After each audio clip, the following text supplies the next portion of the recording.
Bien, bueno, en seguimiento del programa que tenemos, hoy nos corresponde comenzar a hablar de la letra de cambio como uno de los títulos valores más importantes, tal vez el primero con las características que evolucionan las características que conocemos actualmente y como base pues a muchas instituciones del derecho de los títulos valores. Entonces, bueno, voy a poner a compartir la pantalla para comenzar esta explicación.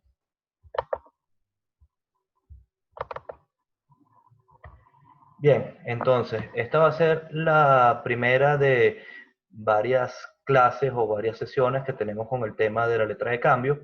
Eh, lo primero que tenemos que analizar aquí es qué significa o a qué nos referimos cuando estamos hablando de una letra de cambio. Básicamente, la letra de cambio es una relación jurídica compleja o podemos llamarla triangular en el sentido de que existen tres posiciones o tres sujetos esenciales o principales y que estos comparten a través de este título valor una serie de relaciones o interrelaciones.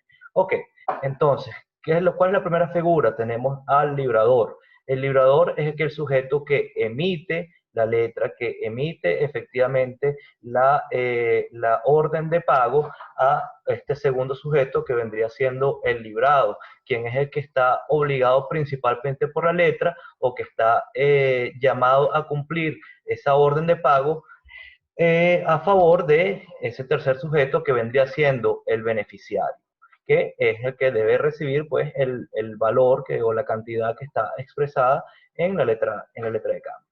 Bueno, como les estoy poniendo aquí, esto tiene unas flechitas, una doble implicación, en el sentido pues de que las relaciones entre estos pueden ser múltiples.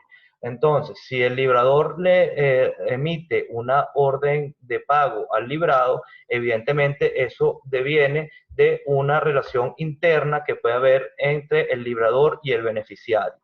El librado, por supuesto, de cara a esa orden de pago que está establecida en la letra, al beneficiario le debe cumplir con la misma en el caso es que esté aceptando la letra de cambio y por ende aceptando esa orden de pago. Por supuesto, bueno, el librado pudiera negarse a aceptar la letra, lo cual implicaría que el beneficiario tiene un derecho de reclamo. ¿Y a quién va a ser el derecho de reclamo primordial que tiene? Contra el librador.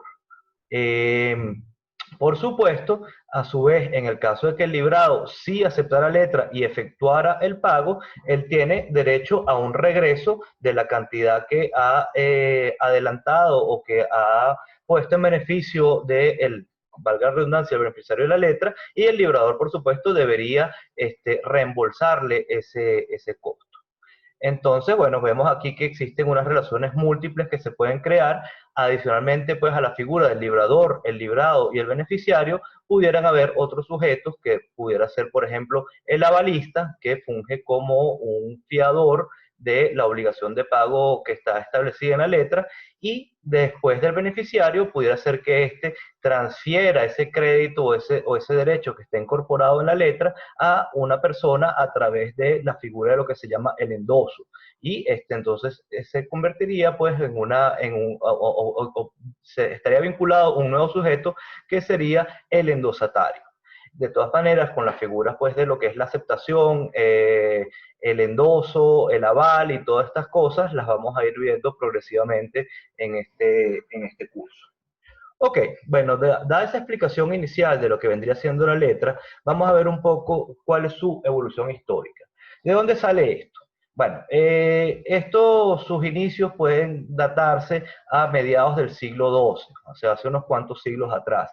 Y tiene su razón en función de, evidentemente, un instrumento de comerciante. Para aquel entonces, por múltiples razones históricas, sociológicas, que realmente el comercio era una situación o un evento itinerante que tal vez el comerciante o la persona que iba a ofrecer sus productos lo hacía de un lado a otro, en el sentido que tal vez los centros poblados no había suficientes personas o se vinculaba a la gente de varios centros poblados en un mercado que se efectuaba con cierta frecuencia. Entonces tenemos allí que en realidad lo ocurría pues que a veces donde el comercio iba de un lado a otro, el comerciante iba de un lado a otro a ofrecer pues sus bienes, sus productos. Entonces, al mismo tiempo tenemos el que ya para aquel momento existía pues la intervención pues de prestamistas, de unos banqueros incipientes que pudieran entonces generar fondos o entregar fondos a las personas que así lo requirieran. ¿Qué ocurre? Pues si nos ponemos desde la óptica de un comerciante que tenía que desplazarse de un sitio a otro con mercancías y con dinero, esto evidentemente estaba sometido pues a unos ciertos riesgos tanto de hurto o de robo pues del dinero, pero adicionalmente podía ser que se trasladara de un sitio a otro donde hubiera en curso una moneda distinta a la de su sitio de origen. Entonces, ¿qué podía ocurrir con esto? En su sitio de origen contactaba con un banquero o contrataba con un banquero para decirle, bueno, mira, hazme un préstamo o, bueno, toma esta cantidad de dinero de manera pues de que cuando yo llegue al sitio donde voy a comerciar, entonces pueda a través de otro banquero relacionado o con otra agencia, por llamarlo así, de ese banquero, me entreguen el dinero. De manera de limitar o limitar un poco los riesgos que podían haber con de ese tráfico físico de un sitio a otro. Entonces, bueno, llegado ese momento, efectivamente el banquero podía o bien otorgar ese préstamo o bien recibir los valores que le está dando este comerciante y libraba una carta o una orden de pago a su sujeto, a su dependiente o sujeto relacionado en el sitio de destino, más o menos diciéndole, bueno, por favor, hazle el pago de esta cantidad o entregue la cantidad de dinero a esta persona en estos términos. Entonces, bueno, esa sería, digamos, la formalidad inicial. Era una orden de pago, un mandato que se le daba entonces a un tercero en beneficio de ese sujeto que inicialmente había contratado con el banquero. Por supuesto, esto se fue refinando y podía ocurrir que la figura del librador, pues de ese banquero que entregaba o que emitía la letra, fuera una persona distinta o no estuviera, aunque estuviera relacionado con el librado, o sea, aquella persona que iba a entregar los fondos en destino, pero podía ocurrir que fuera dentro de la misma operación comercial o fueran sujetos distintos. Entonces, ocurría que, por supuesto, tenía que tener este librado, esta persona a la que le presentan la letra, que tiene que efectuar el desembolso, o la posibilidad de aceptar ese encargo o negarse. Entonces de ahí comienza a salir pues la noción de la aceptación de la letra, que la persona que es beneficiaria de ese título, que es el portador de ese título, tiene que presentárselo a aquella persona a la que le ha sido remitida esa orden de pago y esta por supuesto está en su prerrogativa aceptar y por consiguiente proceder al pago en los términos que está planteado en la letra o pudiera rehusarse a efectuar ese pago. Entonces ahí comenzamos a ver otra de las figuras que se va iniciando y que es relevante en la letra de cambio, que es la aceptación. Luego de eso, pues, o mejor dicho, cuando vemos en esta fase inicial, realmente la letra de cambio es primordialmente la representación de un contrato cambiario. Entonces, se libra un dinero en destino a favor del banco, del banquero, y, digamos, en el origen, perdón, y cuando llega esa persona, el beneficiario, al destino, se le otorga una cantidad equivalente, o sea, o en moneda equivalente del sitio o del lugar donde se está haciendo efectivo el pago de la letra, pero esencialmente pues había lo que era un contrato primordialmente cambiario. ¿Qué es lo que ocurre? Entonces, se vio que este método o esta figura de letra de cambio podía ser un elemento también que pudiera trasladar un valor en sí mismo, porque al fin y al cabo, si yo soy el beneficiario de una letra, en definitiva, soy el beneficiario o el acreedor de un crédito frente a una determinada persona, yo pudiera tener una posibilidad de transferirle ese crédito a un tercero a los efectos de que sea ese tercero el que efectivamente cobre o presente a la aceptación la letra.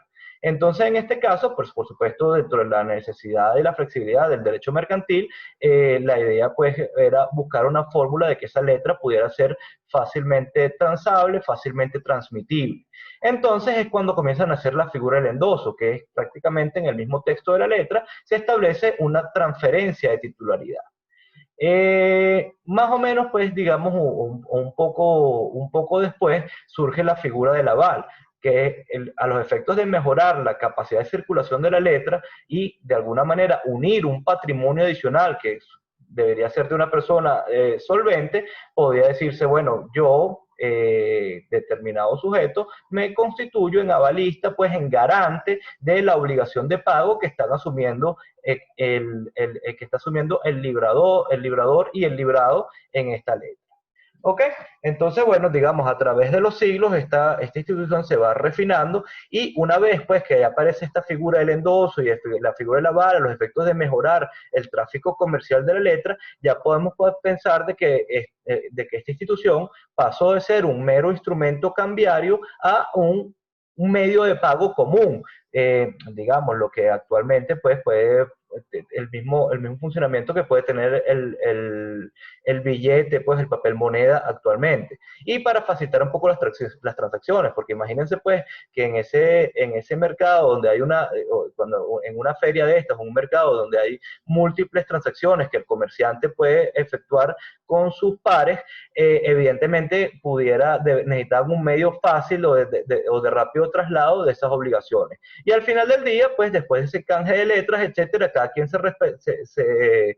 se acerca a su respectivo banquero o a su respectivo librado a los efectos pues de recibir pues el pago como tal o digamos el dinero en sí mismo que está representado en ese crédito de la ley. Eso nos lleva pues que el sistema o ese sistema cambiario que se conoce actualmente pues, como el sistema francés estaba amparado en tres supuestos. Primero, el de provisión, o sea que cuando ese librador, esa persona que emite la letra, otorga esa orden de pago y en consecuencia ese crédito al beneficiario, lo tiene que estar haciendo por una razón, una causa de fondo, que hay una provisión de dinero. O sea, el prestamista pues no me va a dar una letra donde dice que me va a pagar, para que un tercero me pague 1.000, si yo no le estoy dando con esos 1.000 por adelantado o de alguna manera él está claro que existen esos fondos a su disposición para cumplir con la letra una vez que ese librado o ese aceptante de la letra proceda al pago y por supuesto necesita que le hagan el reembolso de lo proveído allí. El otro elemento, el otro puntal de esta silla del sistema francés es lo que se llama la cláusula valor, también pues se entiende como la valuta. ¿Qué significa esto? Bueno, que el título valor o la creación del título valor estaba amparado, estaba aterrado a una relación causal de fondo. Si me están entregando ese dinero es porque bien hay una intención de por medio comercial, negocial, etcétera, que implica que el dinero o la letra no se libra solo porque sí, sino que hay una relación de fondo, una relación trascendente más allá de la creación del título valor. Y el tercer requisito vendría a ser lo que se llama la distancia LOCI, que implicaba que la idea es que la letra iba a ser efectiva o iba a ser presentada a un librado, a una persona que estaba en una situación geográfica o en un sitio distinto al del librador, o sea, al del emisor de la letra, porque como ya dijimos anteriormente, básicamente la noción de esto era poder facilitar el tráfico inicial pues, de dinero, de valores, de un sitio a otro de forma segura. Ok, entonces este sistema francés, por su naturaleza, la necesidad de provisión, la necesidad de una cláusula de valor, se llama que es un sistema causal. Y fue el que estaba establecido pues, en las ordenanzas de Colbert, en digamos toda esa regulación pues, del comercio previo al Código Napoleónico, y es también el sistema que asume el Código Napoleónico de Comercio de 1807 y bueno, por supuesto lo copian o tiene su influencia en el sistema español, en el sistema italiano, etc. Ok, ¿qué ocurre? A mediados del siglo XIX, el sistema, o digamos los alemanes, tenían una idea distinta o una solución distinta a esto. Tomando en consideración pues la utilidad de la letra de cambio y la flexibilidad que podía tener esto en las relaciones económicas, se llegó a una noción adicional. ¿Por qué el crédito que está amparado en la letra tiene que estar amarrado a una cláusula de valor o a una provisión de fondos o a un negocio jurídico subyacente? Porque el problema de esto es que, al fin y al cabo, si, por ejemplo, yo beneficiario de esa letra, se la cedo a alguien más, ese alguien más de repente, por supuesto por un valor de por medio, porque no se la voy a regalar, ¿no? Pero esa persona que está adquiriendo la letra, ese endosatario va a decir, bueno, ¿y qué garantía tengo yo de que yo voy a ir y cuando voy a presentar la letra me digan, no, no te la puedo pagar porque esa letra yo se la había dado a Pedro Pérez y Pedro Pérez, el negocio que teníamos se anuló, o la circunstancia que sea, o Pedro Pérez era un incapaz en ese momento y no podía obligarse. Entonces, esas excepciones que pudieran funcionar frente al beneficiario inicial, yo como endosatario no quería asumir el riesgo de sufrirlas también. Entonces, en el sistema alemán lo que se dice es, bueno, cuando se adquiere la letra por parte de un tercero o se adquiere el derecho sobre esa letra, esos derechos vienen de forma prácticamente pura y simple, sin ningún tipo de amarre a la relación jurídica por la cual hubiera podido ser librada la letra. Entonces ya vemos que esto implica que la transferencia, o mejor dicho, se convirtió en más allá de un medio de pago, que también lo sigue siendo, en un medio de transferir crédito. Jorge, cuéntame. Ajá, profesor. Una pregunta. ¿Eso significa que es una relación jurídica completamente distinta? ¿Son dos relaciones jurídicas distintas en ese caso? Eh, Porque uno no depende de la otra. Sí, bueno, es el criterio o digamos el carácter de independencia del que habíamos hablado. En principio, las relaciones jurídicas que se crean conforme al título valor, conforme al letra de cambio, son independientes unas de otras. Evidentemente, si yo soy el beneficiario de la letra, pero se la transfiero a alguien más por vía de endoso, ya yo perdí el derecho de cobro sobre esa letra porque se lo estoy entregando a alguien más. Y esa persona que recibe, que se convierte en el acreedor de esa letra o el beneficiario de pago de esa letra, entonces es el que tiene la legitimidad y la legitimación para irla a cobrar. ¿Ok? Entonces, pero cuando él recibe ese derecho, lo está recibiendo libre de cualquier consideración o excepción personal que pudieran haberme opuesto a mí como beneficiario inicial de la letra. ¿Ok? Eso es lo que básicamente es lo que implica el sistema abstracto, que la letra se encuentra desvinculada de la relación contractual, económica, jurídica, como lo querramos ver, que existió inicialmente y que fue lo que motivó al librador a emitir la letra. ¿Está claro? Sí, profesor, muchas gracias. Ok, perfecto. Entonces, continuamos. ¿Qué ocurre en Venezuela? Ok, en Venezuela tuvimos el primer código de comercio después de que aplicara el derecho colonial español, etcétera. El primer código de comercio lo tuvimos aproximadamente en 1858, 1860. Ok, en este código lo que se asumió de entrada pues fue ese sistema francés, ese sistema causal donde hay cláusula de valor, etcétera. Pero a través de las reformas sucesivas que vino teniendo el código, se fue yendo a un sistema, por lo menos en lo que respecta, sin lugar a dudas, en materia de letra de cambio, a un sistema abstracto.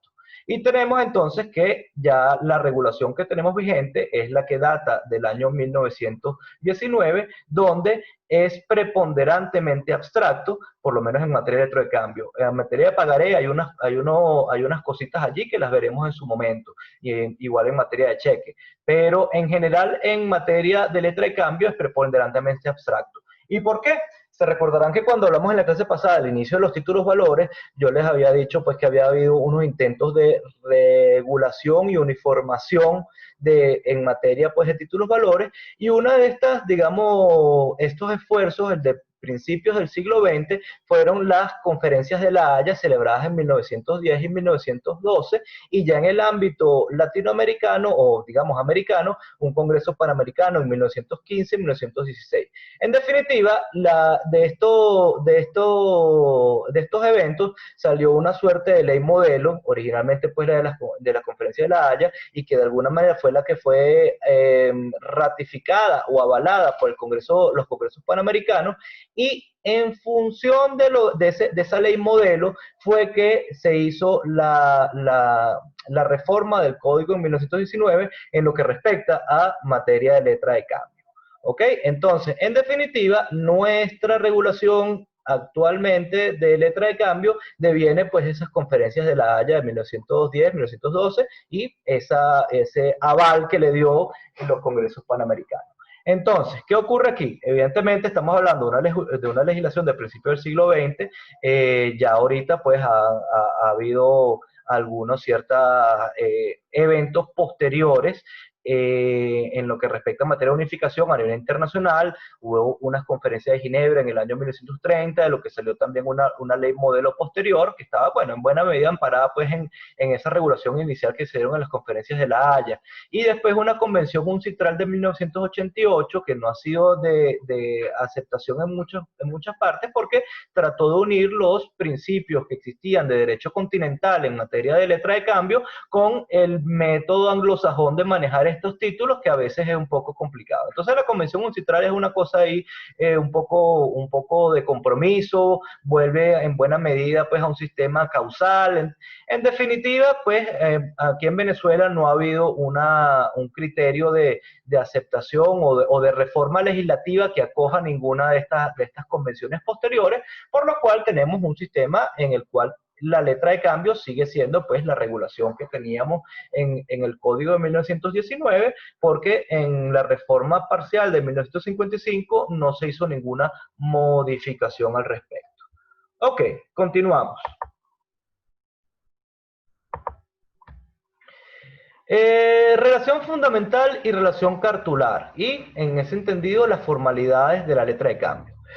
Esto ya lo hemos hablado cuando hablamos de la independencia y la abstracción, etcétera, que la letra de cambio genera unas relaciones jurídicas independientes, o sea, las obligaciones que se crean en ella, y lo que llamamos en este caso la relación cartular, es distinto al negocio base, a las relaciones jurídicas que hayan podido dar evento a la emisión del crédito que está reconocido en la letra, que podría ser lo que se llama la relación fundamental. En la clase pasada pusimos un ejemplo de que, bueno, si hay un negocio de compraventa, por ejemplo, y la obligación de pago se establece, pues, que o se libra una letra, los efectos de ser efectiva la obligación de pago, evidentemente, pues, esta letra de cambio no necesariamente está amarrada al negocio principal o al negocio pues de esa compraventa. Si yo, por ejemplo, como beneficiario de esa letra, o sea, que el que debo ir a cobrar el precio, después se me ocurre que como mejor negocio, que tal vez se la transfiera a un tercero, que me pague un dinero por ella y que vaya él a cobrar esa letra,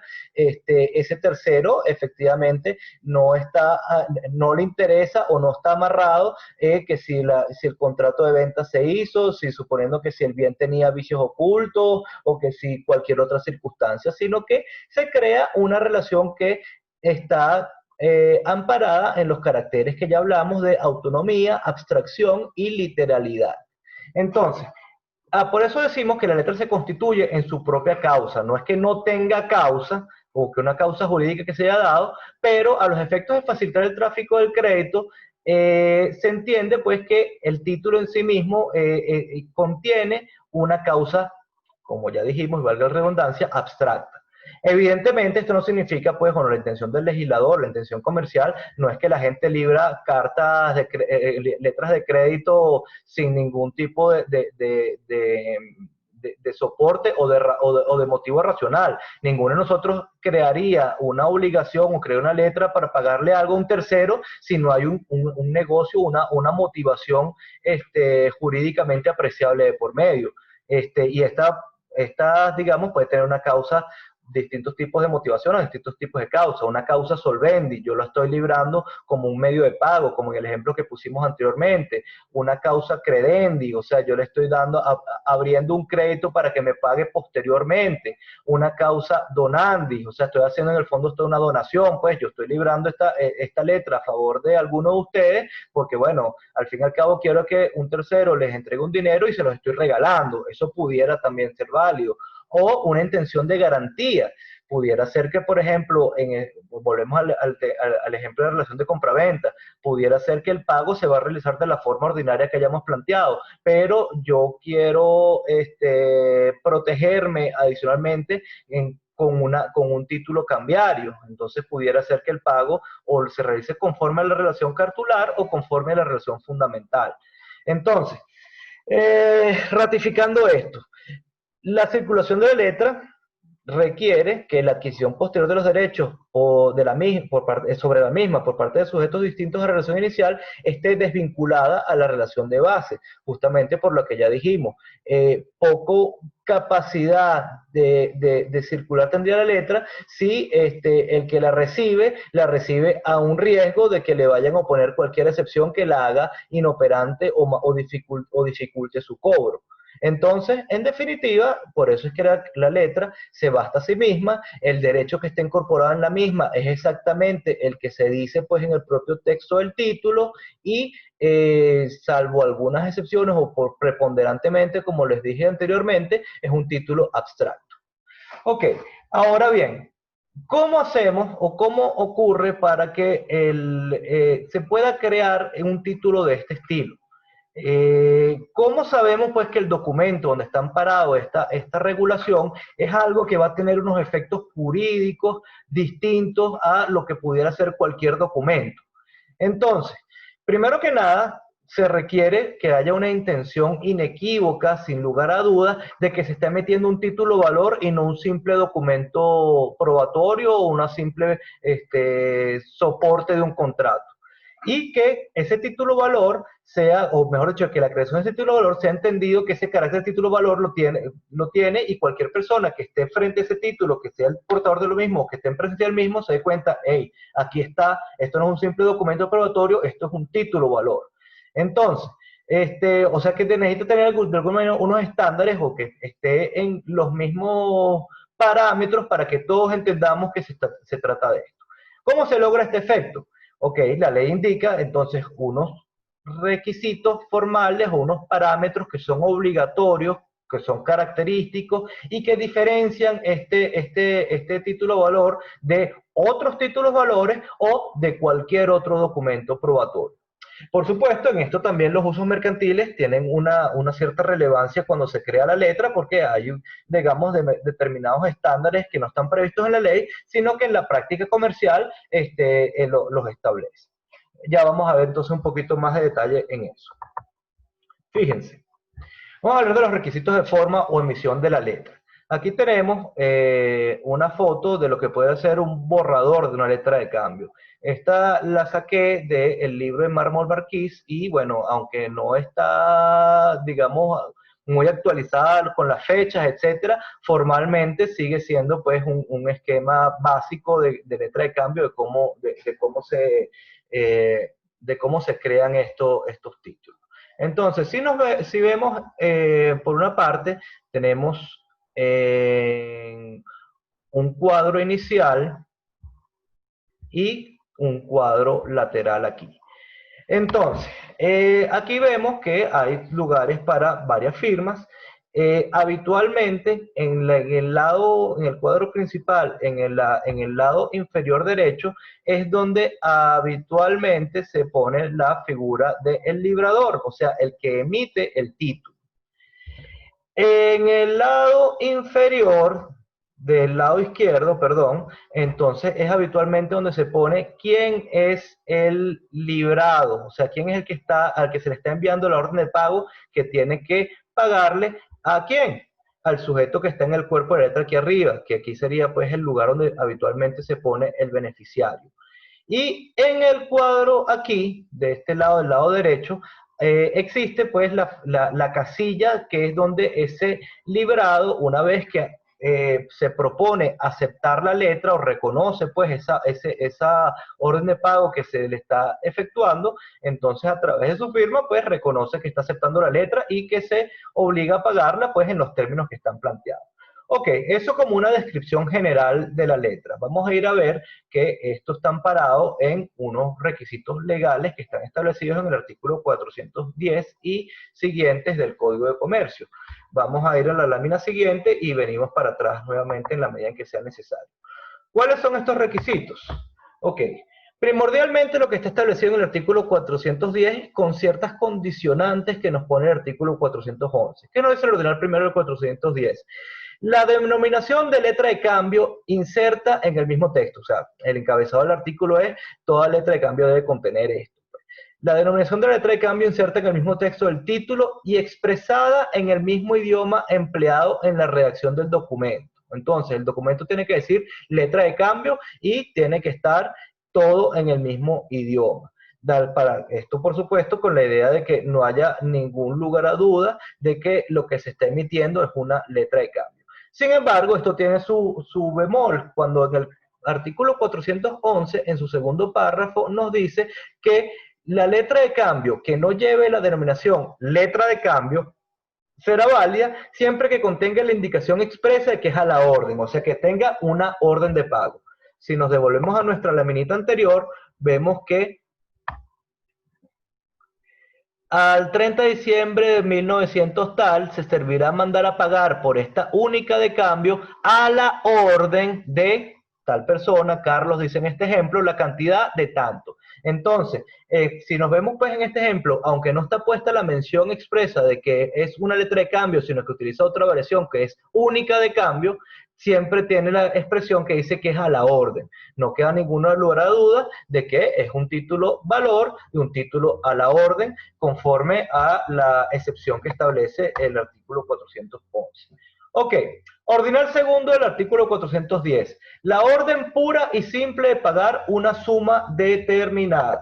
Aquí vemos pues en nuestro ejemplo, se servirá a usted mandar a pagar por esta única de cambio a la orden la cantidad de tanto. Cuando te habla de la orden pura y simple, significa que esto no puede estar condicionado, sino simplemente efectúa el pago. No es que efectúa el pago por mitad o efectúa el pago si te traen si la persona viene con unos zapatos rojos o efectuar el pago si está lloviendo o algo por el estilo. Entonces, no está sometida a ninguna modalidad o condición, salvo lo que vamos a decir después. Ok, el nombre al que debe pagar, librado, ya lo vimos. Entonces, en la esquina inferior derecha está la identificación de quién es el que está, a quien se le está remitiendo la orden de pago, de modo pues de que éste la acepte o la rechace. Ok, la indicación de la fecha de vencimiento. Por supuesto, la letra tiene que decir cuándo debe efectuarse el pago. Esto nos dice el tercer párrafo del 411, la letra de cambio cuyo vencimiento no está indicado se considerará pagadera a la vista. Vamos a ver nuevamente la letra y nos dice, se mandará a pagar por esta única de cambio la cantidad de tantos bolívares. Si se fijan, aquí no nos dice nada de no, que lo dice arriba. Al 30 de diciembre de tal fecha. Entonces, esta es una letra que está emitida a una fecha específica. La orden es, en tal fecha, usted va a pagar esta cantidad de dinero. Ahora, conforme a la excepción, si no establece ninguna modalidad de cuándo va a ser pagada la letra, entonces se considera que es pagadera a la vista. ¿Qué significa esto? Una vez que es presentada por el beneficiario frente al librado. ¿Ok? Entonces, en principio, la letra tiene que indicar cuándo es pagadera, pero si no lo indica, se considera pues que es un instrumento que tiene que ser cumplido de forma inmediata. Ordinal quinto del artículo 410. El lugar donde el pago debe efectuarse. O sea, por supuesto, el condicionamiento de modo, o mejor dicho, de lugar, para ser claro, de dónde tiene que efectuarse el pago de la letra. Si nos vamos a nuestro ejemplo, nos diría que la dirección del librado sería Avenida La Guaira, edificio Roxy, Montalbán, Caracas.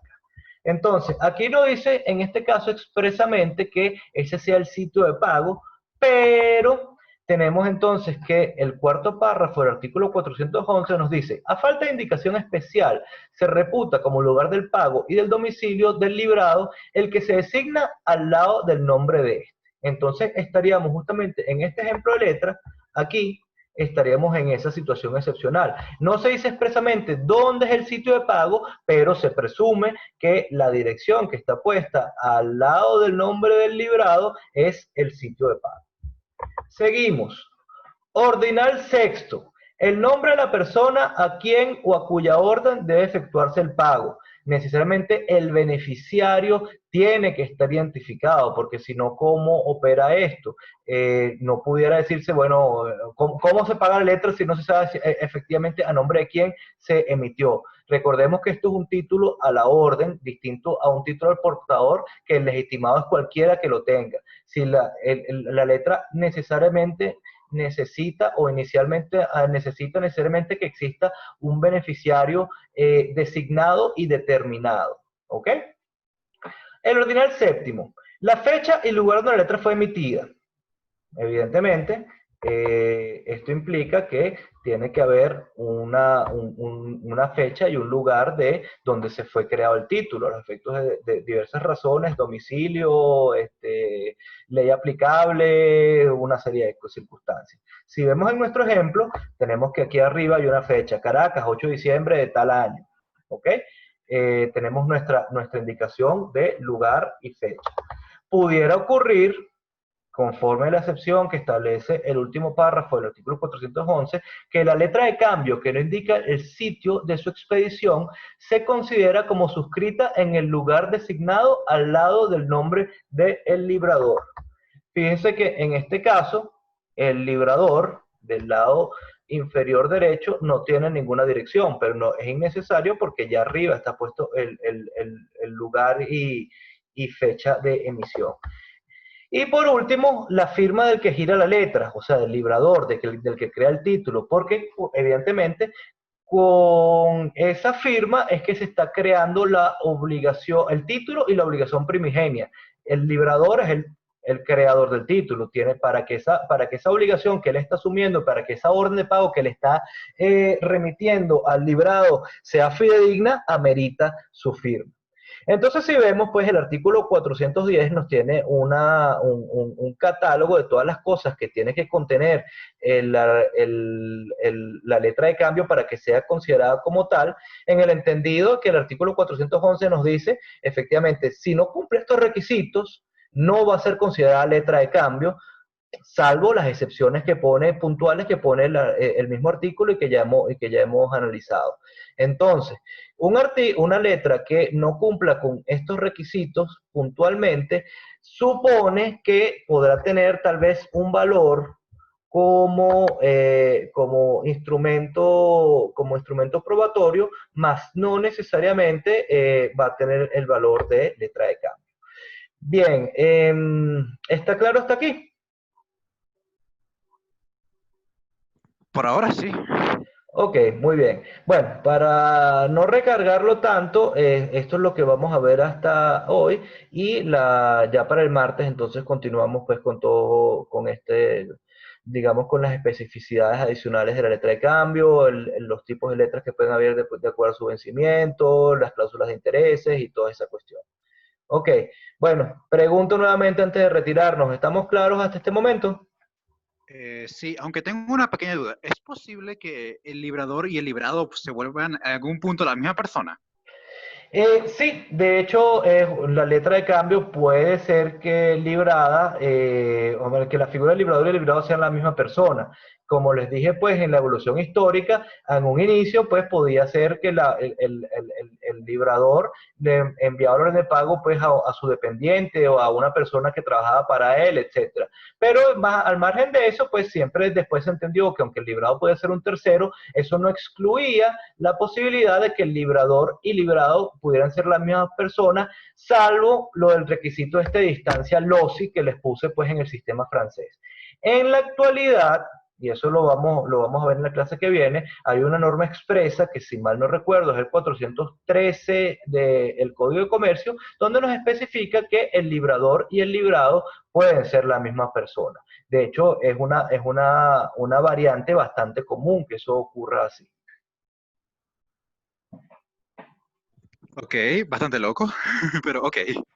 No, ni tanto, porque al fin y al cabo, acuérdate que ya eliminado el requisito de distancia LOSI, etcétera, pudiera ser que yo te emito esa orden de pago y lo que estoy estableciendo, pues, es que voy a pagar estableciendo una oportunidad posterior. Entonces, vamos a suponer, yo te estoy librando la letra hoy y lo que estamos poniendo es que yo te voy a pagar determinada cantidad en no sé, en un periodo en 3 meses, bueno, la fecha específica que se ponga en la letra. Entonces, al fin y al cabo, lo que te estoy creando es un instrumento para el cumplimiento a plazo de una determinada obligación, pero con el beneficio añadido de que te estoy dando un instrumento que es negocial, que es circulable y adicionalmente que tiene unos beneficios a los procesales, a los efectos del cobro y bueno, lo que implica la letra de cambio. Pero como te digo, pues en la actualidad lo más común en materia de letra de cambio es que el librador y el librado sean la misma persona. ¿Ok? Ok, muchas gracias, profesor. Ok, ¿alguna otra? ¿Estamos bien? Bueno, por ahora todo bien. Chévere, pues Nos entonces vemos en la siguiente clase. nos vemos en la siguiente clase, pues. Muchas gracias, profesor. Chao. Chao, nos vemos.